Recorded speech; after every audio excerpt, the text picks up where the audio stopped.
僵屍情侶吸血不遂，怒插同屋主。What are you doing? I'm here to warn you. Unexplained disappearances. 近年僵屍片好收得 ，try 嚟就有好多年輕 fans， 估唔到有80後竟然迷信吸血僵屍同異教，仲做埋現實版吸血鬼。24歲美國人霍默同21歲女友就係僵屍情侶，成日要求同屋主梅莉俾佢哋吸血。之前梅莉都制，但上星期就 say no。 They wanted to do it again, and Melee said, "No, I don't want to do that. This isn't something I'm interested in." 梅莉仲取笑佢哋嘅信仰。He, I guess, didn't want to be cut and used as a blood source again. So, in a rage, he was stabbed. 咁巧有消防喺大廈做緊嘢，見梅莉成身血，即時報警。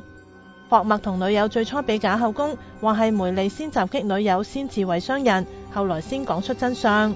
霍默最後被控嚴重傷人，又同女友被控作假口供。